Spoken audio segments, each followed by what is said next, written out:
नमस्कार, स्वागत है आप सभी का। आप देख रहे हैं हमारा ये खास कार्यक्रम नेशनल पेंशन सिस्टम। किसी भी देश के लिए पेंशन सिस्टम क्यों जरूरी है, देश की जनता के लिए पेंशन क्यों जरूरी है। जीवन की जब सांझ होती है तो कहा जाता है कि वो आपके लिए सबसे सुनहरा वक्त होता है, जब आप आराम से अपनी सारी जिम्मेदारियों से मुक्त होने के बाद जो अपनी ज़िंदगी है उसको बहुत ही आराम से जीना चाहते हैं। उस वक्त आप नहीं चाहते कि आप किसी के ऊपर डिपेंडेंट हो, उस वक्त आप नहीं चाहते हैं कि फाइनेंशियल लगी किसी के ऊपर आपको डिपेंड होना पड़े। और इसलिए जो पेंशन सिस्टम है, पेंशन व्यवस्था किसी भी व्यक्ति के लिए बहुत ही अहम हो जाती है। देश में पेंशन प्राप्त करने की क्या कुछ वर्तमान स्थिति है, क्या कुछ विकल्प हैं, उस पर हम चर्चा करेंगे और समझने की कोशिश करेंगे कि नेशनल पेंशन सिस्टम क्यों है इतना अहम देश की अर्थव्यवस्था के लिए और क्यों आपको ऑप्ट करना चाहिए, क्यों आपको चयन करना चाहिए नेशनल पेंशन सिस्टम में इन्वेस्ट करना। इन्वेस्ट आपको कब करना चाहिए और कितना फायदा होगा अगर आप जल्दी नेशनल पेंशन सिस्टम में इन्वेस्ट करना शुरू करते हैं।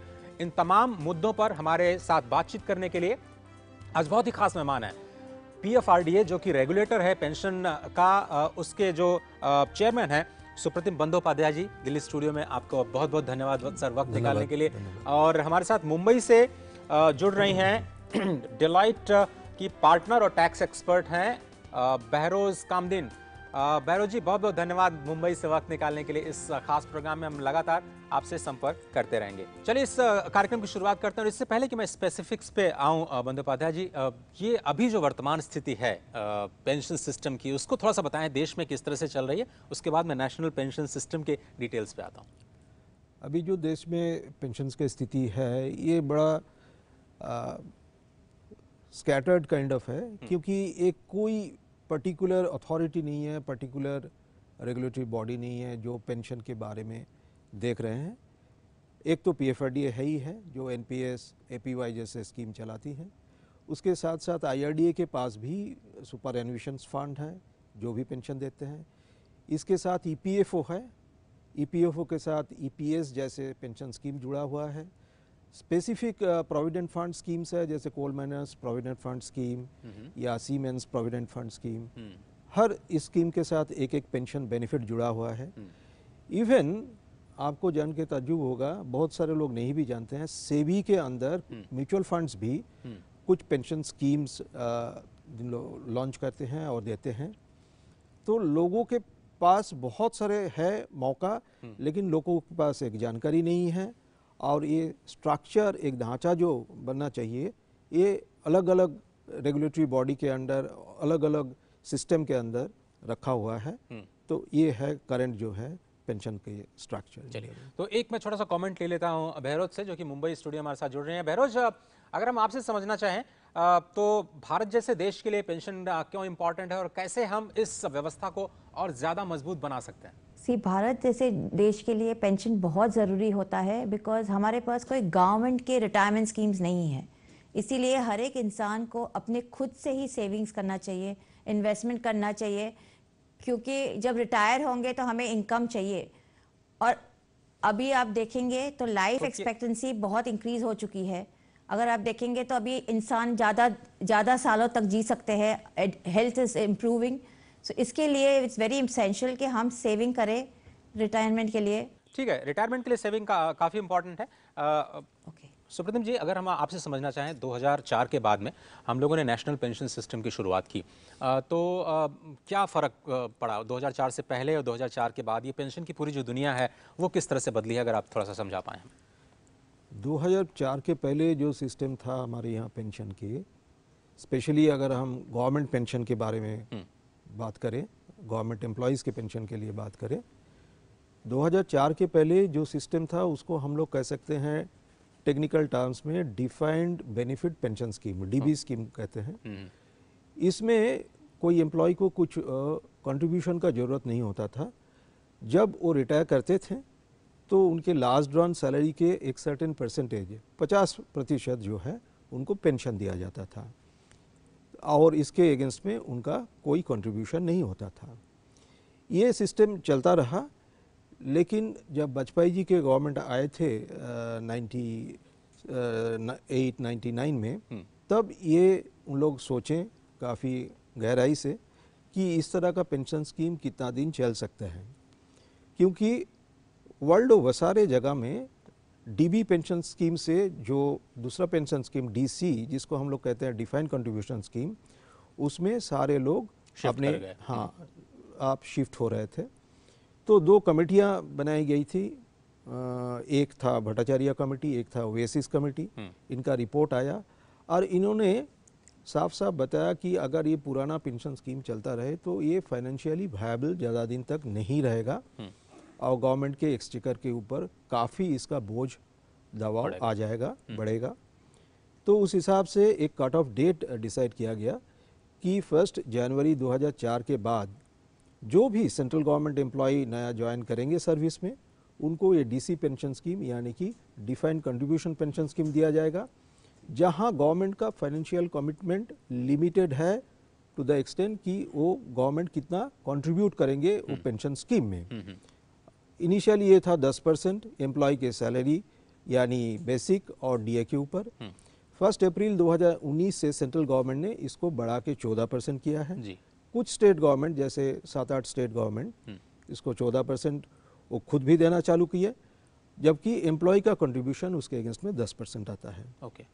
तो इस स्कीम में क्या फ़र्क क्या है कि जितना पैसा एक्यूमुलेट होगा, इकट्ठा होगा रिटायरमेंट के टाइम में, उस पैसा से उनको एन्युइटी यानी एक लाइफ लॉन्ग पेंशन दिया जाएगा। तो जितना कंट्रीब्यूशन, अभी मैं केवल सरकारी कर्मचारियों की बात कर रहा हूँ, जिसके लिए आपने 2004 के बाद जो आपने कहा कि डिफाइंड कंट्रीब्यूशन जो सिस्टम है उसकी शुरुआत की, तो उसमें सरकार का जो कंट्रीब्यूशन है क्या उसको मैच करना कर्मचारी के लिए ज़रूरी है? और अगर कर्मचारी चाहता है कि वो और ज़्यादा कंट्रीब्यूट करे अपने पेंशन कॉर्पस के लिए, तो क्या उसकी व्यवस्था है? अजय जी, ये आपने बहुत ही अच्छा प्रश्न पूछा है। लोग सोचते हैं कि हमको सिर्फ मैच करने से ही काफ़ी हो जाएगा, लेकिन अगर वो चाहते हैं वो अपने तरफ से अपने हिस्से का कंट्रीब्यूशन अगर जो 10% है उसको बढ़ा के वो दे भी सकते हैं, उससे ज़्यादा भी दे सकते हैं। ये हो सकता है कि 10% से ज़्यादा वो दे, उसमें उनको टैक्स बेनिफिट नहीं मिलेगा, लेकिन ये अल्टीमेटली उनका रिटायरमेंट बेनिफिट है, रिटायरमेंट सोल्यूशन है, रिटायरमेंट के बाद रेगुलर इनकम का एक जरिया है। तो इस हिसाब से अगर देखा जाए तो कभी भी वो चाहते हैं तो उससे ज़्यादा भी जो उनका मिनिमम रिक्वायरमेंट 10%, उससे ज़्यादा भी वो कंट्रीब्यूट कर सकते हैं। तो अब एनपीएस के एक तरह से देखें तो देश में 2 तरह के सब्सक्राइबर हुए। एक तो जो सरकारी कर्मचारी हैं, जो कि केंद्र सरकार के कर्मचारी हैं, और आपने एक चीज़ ये भी कही कि जो राज्य सरकारें हैं उन्होंने भी मैच करना शुरू किया केंद्र सरकार के साथ में। मुझे लगता है कि जो पीएसयूज़ हैं वो भी अगर मैं गलत नहीं हूँ तो उस तरह की जो स्कीम है उस पर काम कर रहे होंगे। अब मैं ये समझना चाहता हूँ कि जब सरकारी कर्मचारी और जो कि सरकारी सेवा में नहीं है, क्या उसके लिए भी नेशनल पेंशन सिस्टम है कि वो जाकर के पेंशन का फ़ायदा उठा सकते हैं और पेंशन पाने के लिए आपको सरकारी नौकरी की ज़रूरत नहीं होगी? हाँ, एक्चुअली 2004 में तो ये शुरू हुआ सेंट्रल गवर्नमेंट कर्मचारी के साथ।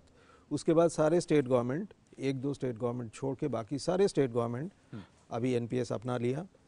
State autonomous bodies, central autonomous bodies बहुत सारे एनपीएस को अपनाए हैं। और उसके बाद 2009 से हम लोग रिटेल कस्टमर जैसे हम लोग भी आज एनपीएस में ज्वाइन कर सकते हैं अपने हिसाब से। हाँ, उसमें चूंकि कोई एम्प्लॉयर का कंट्रीब्यूशन नहीं रहेगा, अपने आप से आप कंट्रीब्यूट कर सकते हैं, करके अपना कॉर्पस बना सकते हैं। इसके बाद कॉरपोरेट्स को के लिए भी ये खुला गया है। कॉरपोरेट कभी कभी ऐसा होता है कि कॉरपोरेट खुद अपने एम्प्लॉय के लिए कंट्रीब्यूट करते हैं और एम्प्लॉय भी उसके मैचिंग कंट्रीब्यूशन करते हैं। कभी कभी कॉर्पोरेट अपना रजिस्ट्रेशन लेते हैं लेकिन ये वॉलंटरी कर देते हैं अपने एम्प्लॉयज़ के लिए। जो ज्वाइन करना चाहते हैं वो ज्वाइन कर सकते हैं और उसके साथ कोई एम्प्लॉयर का कमिटमेंट नहीं रहेगा। दोनों तरह से ये चल रहा है। तो आगे जाते हुए अगर हम देखें तो एनपीएस सिस्टम कितना इम्पॉर्टेंट है, अगर हम समझना चाहें कि अगर कोई इस ऑप्शन को लेता है, एनपीएस में इन्वेस्टमेंट करता है, तो उसके लिए क्या बेनिफिट्स हैं, क्यों उसके लिए फ़ायदेमंद है, हम कैसे उसको इनकरेज करें इस एनपीएस सिस्टम को अपनाने के लिए? अभी जैसे पहले ही वेरोज मैडम बताई थी कि आज एक रिटायरमेंट बेनिफिट सबके लिए इम्पॉर्टेंट है 2-3 चीज़ के लिए। एक जो देखना पड़ेगा, पहले एक इनफॉर्मल सिस्टम था पोस्ट रिटायरमेंट, वो था अपना joint family. Joint family system में क्या होता था, रिटायरमेंट के बाद भी कहीं ना कहीं से फाइनेंशियल सपोर्ट मिल जाता था। लेकिन आज अगर आप देखेंगे ये जॉइंट फैमिली सिस्टम कम्प्लीटली बिखर चुका है। ये है नहीं, ये इनफॉर्मल सपोर्ट चला गया। तो फॉर्मल सपोर्ट के जरिए एक ही है, वो है कि अपने आप जो है इसके लिए व्यवस्था कीजिए, आज से ही व्यवस्था कीजिए, ताकि जो है रिटायरमेंट के बाद आपके दिन अच्छा गुजर सकते हैं। दूसरा चीज़ जो है, लोग जो नहीं समझते हैं आज कि लॉन्जिविटी, जो लोग इवन रिटायरमेंट के बाद, हमारे पास जो आंकड़ा है वो आंकड़ा कहते हैं कि 60 साल के बाद इंडिया में ऑन एन एवरेज आज लोग 18 साल तक जी रहे हैं। जी जी। हाँ, ये पहले से काफ़ी मतलब बढ़ गया है, लेकिन longevity is also a risk. अगर हमारे पास उस 18-20 साल काटने के लिए उसका कोई फाइनेंशियल संस्थान नहीं है, तो ये बड़ा रिस्क होता है। और तीसरा क्या है, मेडिकल साइंसेस बहुत इम्प्रूव हुआ है, अच्छा ट्रीटमेंट मिल रहा है, सब कुछ हो रहा है, लेकिन मेडिकल कॉस्ट बहुत बढ़ चुका है, जिसके ऊपर लोगों का कोई कंट्रोल नहीं है। इसलिए पोस्ट रिटायरमेंट लाइफ हम अपने सर उठा के जी सकते हैं। इसके लिए पहले से ही अपना जो है व्यवस्था करना चाहिए और एक रिटायरमेंट सोल्यूशन ढूंढना चाहिए, जिसके लिए आई फील कि एनपीएस का कोई भी कंपटीटर आज नहीं है, क्योंकि इसमें फ्लेक्सिबिलिटी है, ये बहुत ही कॉस्ट इफेक्टिव है। मैं आपको बताऊंगा कि ये जो है वर्ल्ड ओवर हम लोग ने IOPS मतलब international organisation of pension supervisors के साथ चेक किए हैं, शायद ये वर्ल्ड में सबसे कॉस्ट इफेक्टिव पेंशन स्कीम है। और जो चीज़ सबसे कॉस्ट इफेक्टिव होता है उसका बेनिफिट अल्टीमेटली ट्रांसफ़र होता है कस्टमर जो है उसके लिए। चलिए मैं एक छोटा सा ब्रेक लेता हूँ। और जो आपने कहा कि दुनिया की सबसे सस्ती पेंशन स्कीम है और ये कितना इम्पॉर्टेंट है किसी के लिए भी इसको ऑप्ट करना, इसमें निवेश करना, उसको हम समझेंगे और क्या कुछ ऑप्शन है, और ये जो पैसा अगर आप कंट्रीब्यूट करते हैं तो उसका मैनेजमेंट कैसे होता है, और जिसका रेगुलेशन खुद PFRDA करती है, जिसके चेयरमैन आज हमारे साथ हैं। कहीं मत जाइए, इसके और भी इम्प्लीकेशंस हैं और भी फायदे हैं, समझेंगे। आप देख रहे हैं हमारा खास कार्यक्रम नेशनल पेंशन सिस्टम। बुढ़ापे को सुरक्षित किया है। अगर नहीं तो एनपीएस में निवेश करके आप रिटायरमेंट के बाद अपनी पेंशन सुनिश्चित कराएं। इस स्कीम में 18 से 65 साल का कोई भी भारतीय नागरिक पेंशन का लाभ उठाने के लिए शामिल हो सकता है।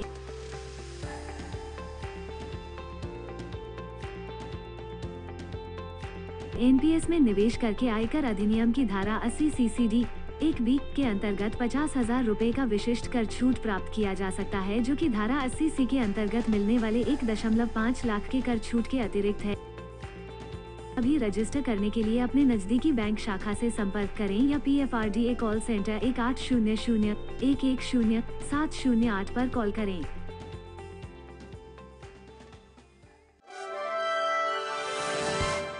स्वागत है आप सभी का। आप देख रहे हैं हमारा खास कार्यक्रम नेशनल पेंशन सिस्टम, और हम बात कर रहे हैं कि पेंशन आपके लिए क्यों ज़रूरी है और उसकी शुरुआत आप कैसे कर सकते हैं। और आपके लिए किसी नौकरी में होना ज़रूरी नहीं है। अगर आप प्रोफेशनल हैं, आपकी अपनी दुकान है, आप खेती बाड़ी करते हैं, कुछ भी करते हो, अगर आप अपने रोज की जमा पूंजी से थोड़ा थोड़ा पैसा अलग रखना चाहते हैं और अलग रखना शुरू करते हैं नेशनल पेंशन सिस्टम में, तो जब 60 के बाद, जैसा कि हमारे गेस्ट ने बताया कि आपको 18, 20, 25, 30 सालों तक अगर जीना पड़े, तो उसके लिए आपको किसी के लिए फाइनेंशियली किसी के ऊपर डिपेंडेंट ना होना पड़े। चेयरमैन साहब, अब हम समझना चाहते हैं कि ये जो पैसा कंट्रीब्यूट करते हैं, लोग कितना कंट्रीब्यूट कर सकते हैं और कहाँ पे कंट्रीब्यूट करें, ये नहीं समझ में आता है, क्योंकि लोगों के पास केवल एक बैंक अकाउंट होता है। तो ये क्या अलग तरह का अकाउंट है जिसे आप कह रहे हैं? हाँ, ये एक अलग तरह का अकाउंट है। अगर आप एनपीएस का अकाउंट खोलेंगे तो हम एक तो परमानेंट रिटायरमेंट अकाउंट नंबर, जिसको हम लोग प्रैन कहते हैं, जी जी, एक यूनिक प्रैन होता है। सारे कस्टमर के लिए एक एक यूनिक प्रैन नंबर देंगे और ये प्रैन नंबर के अगेंस्ट में आप कंट्रीब्यूट कर सकते हैं। बात रही कि कितना कंट्रीब्यूट आप कर सकते हैं, इसमें कंट्रीब्यूशन का कोई लिमिटेशन नहीं है। आप कुछ भी अमाउंट जो ऑफ कोर्स आपको आपका इनकम जस्टिफाई करते हैं, उस हिसाब से आप कुछ भी अमाउंट उसमें ट्रांसफ़र कर सकते हैं। और जितना ज़्यादा करें उतना अच्छा है। जितना ज़्यादा करें उतना अच्छा है। लेकिन इधर दुख की बात यही है, लोग इसको समझते हैं कि ये टैक्स सेविंग्स का एक उपाय है। तो ज़्यादातर लोग हम देखते हैं कि कभी कभी टैक्स बचाने के लिए सिर्फ 50,000 रुपया इन्वेस्ट करके और उसके बाद वो सोचते हैं कि टैक्स बचा लिया, मेरा काम हो गया। लेकिन अगर आपको रियली आपके रिटायरमेंट के लिए सोचना है तो हमारा ये सलाह रहेगा, आप जितना हो सके आप दीजिए क्योंकि ये फ्लेक्सिबल स्कीम है। एक बार आपने 1 लाख रुपया दे दिया, मतलब ये नहीं कि हर साल आपको 1 लाख रुपया देना पड़ेगा, जितना चाहें आप उतना और कम से कम 1000 रुपया देने से ये अकाउंट चलता रहता है साल में। तो ये फ्लेक्सिबिलिटीज सारे कुछ इस स्कीम में है। ठीक है, अब मुंबई चलते हैं। हमारे जो डिलाइट के टैक्स एक्सपर्ट हैं, आपने टैक्स की बात की इसलिए उनको भी शामिल कर लेते हैं। टैक्सेशन का जो फ़ायदा है वो किस तरह से मिलता है, अगर आप थोड़ा सा समझा पाएँ एनपीएस के तहत, और क्यों ज़रूरी है लोगों को इन्वेस्टमेंट शुरू करना जल्दी, अगर एनपीएस की बात करें तो? टैक्स अगर आप देखेंगे तो अगर आप हमारी गवर्नमेंट ने, सरकार ने बहुत बेनिफिट्स दिए हुए हैं। इन्वेस्टमेंट करने पर भी आपको टैक्स की बेनिफिट मिलती है। तो एक तो होता है कि एम्प्लॉयर कंट्रीब्यूशन जो होता है, employer contribution is taxable, but उसका पूरा डिडक्शन मिलता है इन 80CCD। तो जबकि एम्प्लॉयर कंट्रीब्यूशन भी बिल्कुल टैक्सेबल नहीं होता है, जो टैक्सेबल होता है उसका पूरा डिडक्शन मिलता है। एम्प्लॉय कंट्रीब्यूशन जो होता है वो employ contribution up to particular limit आपको 1,50,000 के एग्रीगेट लिमिट के अंदर मिलता है। उसके ऊपर अगर आपने वो एग्जॉस्ट कर लिया लिमिट 1,50,000 के, तो उसके ऊपर 50,000 का एक्सक्लूसिवली फॉर एनपीएस वो बेनिफिट है। तो अगर आप से साल में 1.5 लाख करते हैं प्लस 50,000 करते हैं, 2 लाख तक का आपको बेनिफिट मिल सकता है एनपीएस के अंदर। क्या एनपीएस में कुछ मुझे एडेड एडवांटेज है जिससे मैं ज़्यादा रिटर्न पा सकता हूं और ज़्यादा मेरे पैसे ज़्यादा अच्छी तरीके से मैनेज हो पाएंगे? अगर आप थोड़ा सा इसके फ़ायदे पर प्रकाश डालें दूसरे इंस्ट्रूमेंट से उसके साथ कंपेयर करते हुए। अगर आप देखेंगे 80C में बेनिफिट्स जो है वो है प्रोविडेंट फंड के लिए। आप जो प्रोविडेंट फंड में कंट्रीब्यूट करते हैं वो 80C के अंदर तहत मिलता है benefit. PPF public provident fund है, इंश्योरेंस है, वो सारे जो बेनिफिट्स है आपको 80C में मिलता है। उसका एग्रीगेट लिमिट है 1,50,000। मगर अगर आप एनपीएस में एडिशनल करते हैं 50,000 उसके ऊपर से, तो वो 50,000 के लिए आपको बेनिफिट मिलता है एडिशनली। और अगर आप देखोगे आप 34% टैक्स ब्रैकेट में अगर होंगे तो आप 34% ऑफ 50,000 17,000 रुपया आपको इमीडिएट टैक्स बेनिफिट मिलता है। और वो जो आप इन्वेस्ट कर रहे हो उसके ऊपर रिटर्न्स अलग से है। अगर आप रिटर्न्स के बारे में देखेंगे, mister Bandopadhyay will of course speak उसके ऊपर, बट अभी एवरेज रिटर्न्स जो मिल रहे हैं पीपीएफ एंड पीएफ में वो अराउंड 7.5% 8% है। जबकि आप एनपीएस के रिटर्न्स देखोगे तो अराउंड 10% रिटर्न्स मिल रहे हैं। तो आपको जो रिटर्न्स एनपीएस के मिल रहे हैं वो मच बेटर है as compare to PPF and PF. अगर आप कॉस्ट देखेंगे, आपका कॉस्ट म्यूचुअल फंड में आप इन्वेस्ट करोगे तो अराउंड 2% तो आपका कॉस्ट लेता ही है, एडमिनिस्ट्रेटिव चार्जेस जो होते हैं। बट अगर कॉस्ट आप अगर एनपीएस के देखोगे, cost of investment is very less. So अगर आप देखो कॉस्ट और रिटर्न ऑन इन्वेस्टमेंट्स, अभी NPS is much better than other securities. चलिए, ये आपने काफ़ी इंपॉर्टेंट चीज़ कही कि जो कॉस्ट है और रिटर्न दोनों को ही लिहाज से ये जो एनपीएस है वो बेटर है। और इसलिए जिस तरह से बंदोपाध्याय साहब ने कहा कि आपको केवल 50,000 रुपये जो टैक्स बेनिफिट है केवल उसके बारे में नहीं सोचना चाहिए, बड़ा कॉर्पस बनाना चाहिए, कोशिश करनी चाहिए कि अपनी बचत का एक बड़ा हिस्सा एनपीएस में डालें। सर, लेकिन ये जो एनपीएस है उसको उसका रेगुलेशन आप लोग क्या करते हैं? आप किसको रेगुलेट करते हैं? और वो जो पैसा है उसको मैनेज कौन करता है? और ये जो रिटर्न बता रही हैं हमारी जो एक्सपर्ट हैं वो कहाँ से जनरेट होता है? हाँ, अभी जो हमारा रेगुलेशन का पार्ट आपने जो पूछा, हम बहुत सारे एंटिटी को इसमें शामिल किए हैं और हर एक एंटिटी वो अपना अपना काम करते रहते हैं। जैसे हमारे पेंशन फंड मैनेजर्स हैं, जैसे आप रिटर्न के बारे में पूछें, हमारे पेंशन फंड मैनेजर्स हैं, हम लोग उनको लाइसेंस देते हैं। आज जैसे हमारे पास 7 ऐसे पेंशन फंड मैनेजर काम कर रहे हैं और उनके जो है उनके पास जो पैसा जाता है हम लोग भेजते हैं। पैसा कैसे जाता है? पैसा ऐसे जाता है कि हमने पर्टिकुलर सपोज एक पेंशन फंड को चूज़ किया है, पैसा उनके पास ही जाएगा। बिल्कुल। और उसके बाद हमको डिसाइड करना पड़ेगा कि हम कौन सा फंड में, इक्विटी फंड में कितना डालेंगे, गवर्नमेंट सिक्योरिटी फंड में कितना डालेंगे, कॉर्पोरेट बॉन्ड फंड में कितना डालेंगे। उस हिसाब से वो पैसा जाएगा और उस हिसाब से ही वो पैसा वो इन्वेस्ट करते रहेंगे। इन्वेस्टमेंट का भी गाइडलाइन है और उस हिसाब से वहाँ से रिटर्न जनरेट होता है। और ये एकदम म्यूचुअल फंड जैसे उस हिसाब से हम लोग इन्वेस्ट करते हैं। हर दिन के एंड में हर एक एसेट का वैल्यूएशन निकाला जाता है और हर कस्टमर को बोला जाता है कि आपके पास आज के दिन ख़त्म होने तक इतना यूनिट है और पर यूनिट का वैल्यू इतना है। तो कोई भी कस्टमर अपना यूनिट वैल्यू देख सकते हैं और वो उसको कंपेयर कर सकते हैं कि भाई काल से हमारा फंड कितना ग्रोथ हुआ। तो इस हिसाब से होता रहता है। जैसे आपके सेंट्रल रिकॉर्ड कीपिंग एजेंसी है, इसके पास जो है कस्टमर डेटा रहता है। फंड मैनेजर फंड मैनेज करेंगे लेकिन उसके पास कस्टमर का डेटा नहीं जाएगा। कस्टमर डेटा, कस्टमर अकाउंट पूरा मैनेज होगा CRA के तहत। हमारे डिस्ट्रीब्यूशन चैनल है पॉइंट ऑफ प्रेजेंस, वो कस्टमर को लेके आएंगे। तो हर इंटरमीडिएट को, ऐसे 6-7 इंटरमीडिएरी है जो अपना अपना काम करता रहता है। इसको कहते हैं हम लोग अनबंडल्ड स्ट्रक्चर। और इस हिसाब से फ़ायदा एक है कि हर एक इंटरमीडिएट के पास एक एक काम है, उसको रेगुलेट करना भी आसान है। और दूसरा है इसके जरिए जो है कॉस्ट हम लोग बहुत कम रख पाए हैं। कॉस्ट काफ़ी कम रख पाए हैं, जो कॉन्फ्लिक्ट ऑफ इंटरेस्ट है वो भी नहीं होता है इस तरह से। हाँ। वो जो रेगुलेशन है उसमें काफ़ी इंपॉर्टेंट होता है। लेकिन अब ये सवाल उठता है कि ये जो फंड मैनेजमेंट कंपनियां हैं, वो क्या इस पैसे को आप चाहें तो शेयर मार्केट में लगा सकती हैं, अगर आप चाहें तो गवर्नमेंट डेट में लगा सकती हैं, और आप चाहें तो मिक्स लगा सकती हैं, आपने ये कहा? हाँ, एक्चुअली ये कस्टमर का चॉइस होता है, सब्सक्राइबर का चॉइस होता है। अगर सब्सक्राइबर चाहेंगे, अगर वो एज कम है, वो ज़्यादा रिस्क ले सकते हैं। कुछ कस्टमर चाहते हैं कि हम ज़्यादा इक्विटी में इन्वेस्ट करें, तो हम लोग इक्विटी में इन्वेस्टमेंट का चॉइस 75% तक रखे हैं कि ज़्यादा से ज़्यादा आप 75% इक्विटी में इन्वेस्ट कर सकते हैं। ये मैं रिटेल कस्टमर का बात कर रहा हूँ। ये लेकिन गवर्नमेंट कस्टमर्स के लिए एप्लीकेबल नहीं है। गवर्नमेंट पहले से ही एक इन्वेस्टमेंट का जो है पैटर्न हम लोग को बता दिया था, जिसमें ज़्यादा से ज़्यादा 15% तक इक्विटी में दिया जा सकता है, बाकी जो है गवर्नमेंट सिक्योरिटी या कॉर्पोरेट डेट में रहेगा। अप्रैल 19 के बाद सेंट्रल गवर्नमेंट ने ये पैटर्न को थोड़ा रिलैक्स किया और सेंट्रल गवर्नमेंट एम्प्लॉयज़ को भी अगर वो चाहें तो 50% तक इक्विटी में इन्वेस्ट करने का इजाज़त दिया है। लेकिन हमारा आंकड़ा जो कहता है बहुत कम लोग इसको इस्तेमाल कर रहे हैं सेंट्रल गवर्नमेंट एम्प्लॉयज़ या स्टेट गवर्नमेंट एम्प्लॉयज़ में। ज़्यादातर लोग वो जो 15% इक्विटी वहीं तक उनका इक्विटी एक्सपोजर सीमित रखा है। सर, मैं एक छोटा सा और ब्रेक लेता हूं और उसके बाद जो रिटर्न की बात है, अब मैं समझूंगा आपसे कि अलग अलग क्लास में कितना रिटर्न है। एक छोटा सा ब्रेक, आप कहीं मत जाइए, आप देख रहे हैं हमारा खास कार्यक्रम नेशनल पेंशन सिस्टम। क्या आपने अपने बुढ़ापे को सुरक्षित किया है? अगर नहीं तो एनपीएस में निवेश करके आप रिटायरमेंट के बाद अपनी पेंशन सुनिश्चित कराएं।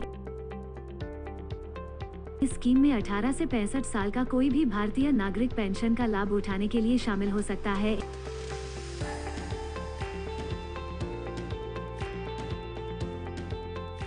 एनपीएस में निवेश करके आयकर अधिनियम की धारा 80 CCD 1B के अंतर्गत 50,000 रुपए का विशिष्ट कर छूट प्राप्त किया जा सकता है, जो कि धारा 80C के अंतर्गत मिलने वाले 1.5 लाख के कर छूट के अतिरिक्त है। अभी रजिस्टर करने के लिए अपने नजदीकी बैंक शाखा से संपर्क करें या PFRDA कॉल सेंटर 1800-110-708 पर कॉल करें।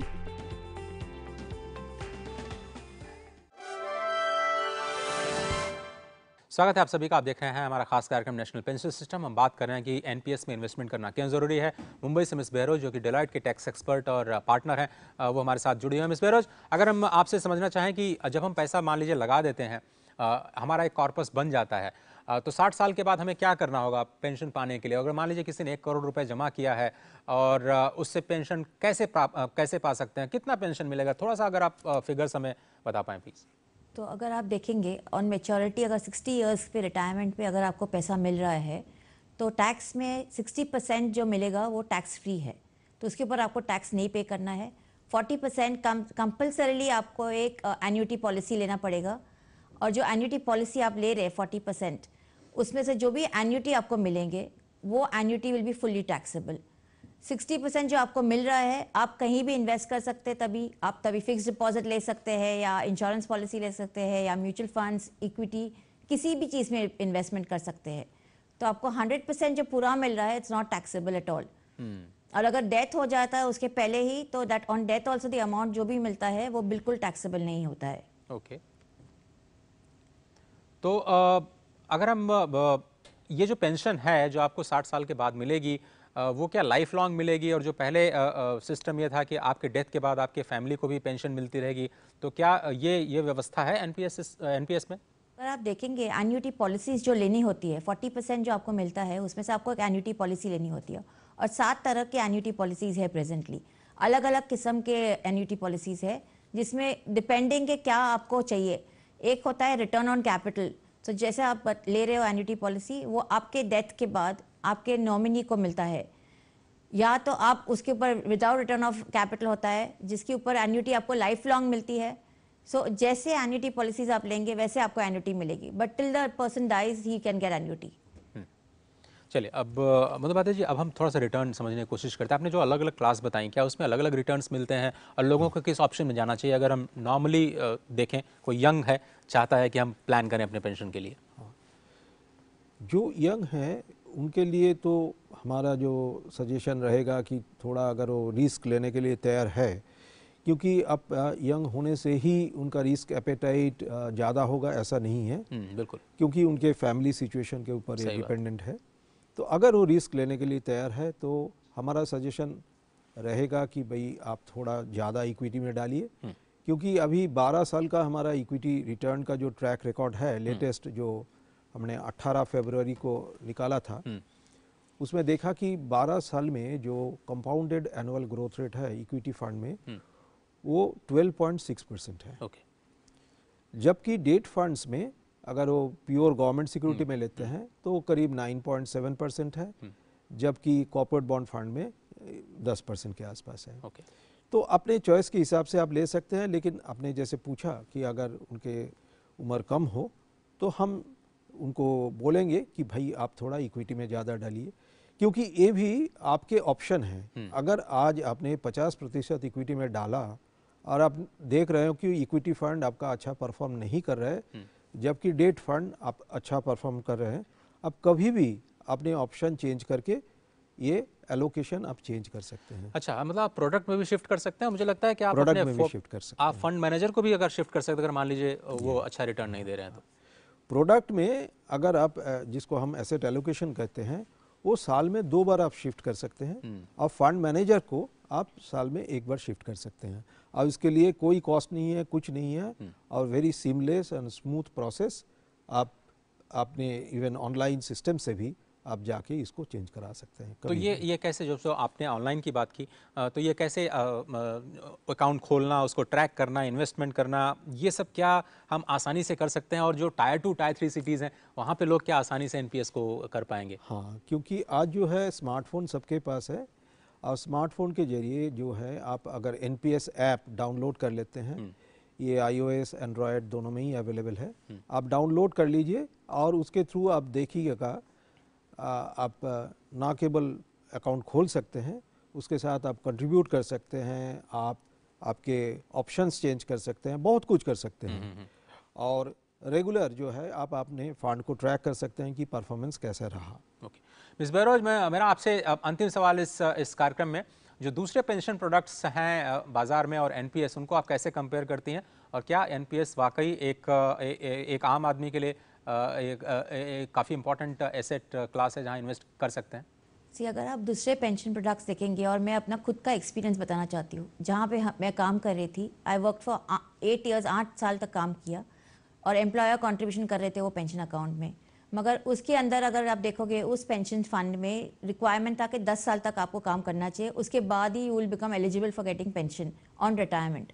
सो I lost my contribution completely, employer contribution lapse हो गया, मुझे नहीं मिला।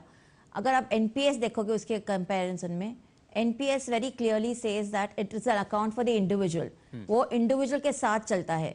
So even when I move employment, जबकि मैं एक ऑफिस से दूसरे ऑफिस में जा रही हूँ, या मैं ऑफिस करती नहीं, मैंने ब्रेक ले लिया, काम नहीं कर रही हूँ, या अपना खुद का काम कर रही हूँ, मैं अकाउंट मेरे साथ रहेगा, which is very important to understand कि मेरा जो कॉन्ट्रीब्यूशन होता है इट डजंट लैप्स, और वो कंटिन्यू होता है। वो बहुत इंपॉर्टेंट होता है एनपीएस के लिए, एंड वो कहीं और दूसरे पेंशन अकाउंट्स में वो नहीं मिलता है। चलिए मिस बहरोज, बहुत धन्यवाद मुंबई से हमारे साथ इस प्रोग्राम में जुड़ने के लिए ख़ास तौर पर। और बंदोपाध्याय जी, चलते चलते पीएफआरडीओ को और ज़्यादा स्मार्ट बनाने के लिए, नए ज़माने के साथ जोड़ने के लिए आपके क्या कुछ प्लान्स हैं? अगर आप बता पाएँ कि अभी आप कितना एसेट मैनेज कर पा रहे हैं?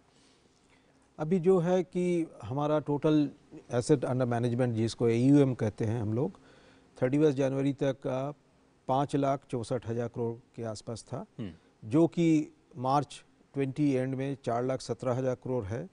और देखेंगे तो इसमें करीब करीब 35% से भी थोड़ा ज़्यादा ग्रोथ हुआ है इसके दौरान। अब जानते हैं लास्ट ईयर कोरोना के चलते कितना चैलेंजिंग था, लेकिन इसके बावजूद भी लोग आए, कंट्रीब्यूट किए, हमारे फंड मैनेजर्स भी अच्छा फंड मैनेजमेंट किए, तो कि जाके इसको जो है 35% ग्रोथ तक पहुंचा दिए हैं अभी तक। तो और बहुत सारे ऑनलाइन चैनल्स इंक्लूडिंग ENPS हम लोग ने चालू किया है, जिसके ज़रिए लोग अपने घर में बैठ के, आज किसी के पास जाने का ज़रूरत नहीं है, बैंक ब्रांच में जाने का ज़रूरत नहीं है, आप अपने घर में बैठ के आप NPS का अकाउंट खोल सकते हैं और पोस्ट रिटायरमेंट आप पेंशन का सुविधा ले सकते हैं। सर बहुत बहुत धन्यवाद सुप्रतिम बंदोपाध्याय जी इस प्रोग्राम में शामिल होने के लिए। मुझे उम्मीद है कि जो ये पूरा का पूरा NPS सिस्टम है और भी ज़्यादा लोगों तक पहुँचे और दूर दराज के इलाकों में जहाँ पर लोग पेंशन सिस्टम को अभी तक नहीं अपना पाए हैं, इस कार्यक्रम के ज़रिए भी लोग ज़रूर इसके प्रति आकर्षित होंगे, ये मेरा विश्वास है। बहुत बहुत धन्यवाद। तो फिलहाल आज के इस कार्यक्रम में सिर्फ इतना ही। मुझे और मेरी पूरी टीम को दीजिए इजाज़त। नमस्कार।